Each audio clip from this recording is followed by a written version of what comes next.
Votre PC ne se met plus soudainement sous tension, malgré l'utilisation d'un autre câble secteur et en le branchant directement sur la prise murale? Eh bien dans cette vidéo, nous allons vous expliquer comment contrôler votre bloc d'alimentation.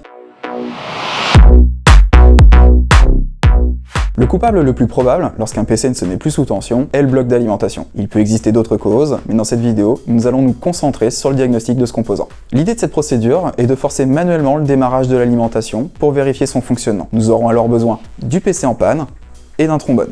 Nous ne ferons pas de distinction dans cette vidéo entre les blocs d'alimentation standard et modulaires. La procédure est strictement identique entre les deux. Pour commencer, il est nécessaire de mettre l'interrupteur du bloc d'alimentation sur la position 0. Nous pouvons alors débrancher le câble secteur du PC. Par la suite, vient l'étape la plus longue, sortir le bloc d'alimentation du PC. Pour ce faire, il va nous falloir débrancher tous les câbles reliés aux différents composants de l'ordinateur. Super! Une fois tout débranché, nous pouvons dévisser le bloc du boîtier afin de le sortir de là. Maintenant que le plus dur est fait, nous allons pouvoir prendre notre trombone et le mettre à peu près droit pour en faire un U.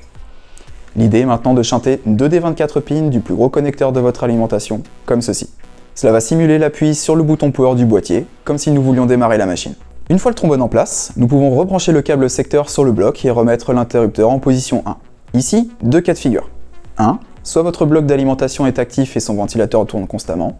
2. Soit il est semi-passif et son ventilateur ne se lance alors pas avant un certain seuil de charge. Dans le premier cas, nous verrons tout de suite si le ventilateur se lance ou non. Si c'est le cas, il est fort probable que l'alimentation ne soit pas en cause. A l'inverse, s'il ne tourne pas du tout, alors il y a fort à parier que le bloc soit HS.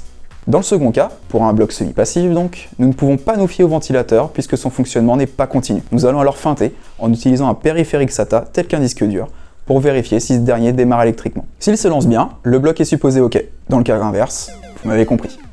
En tout cas, voilà comment diagnostiquer un bloc d'alimentation afin d'avancer sur le dépannage du PC. Selon le résultat, vous pourrez agir en conséquence en remplaçant le bloc ou bien en continuant vos recherches. Bon courage! Si cette vidéo vous a aidé, alors n'hésitez pas à vous abonner, liker et partager, ça nous fera très plaisir.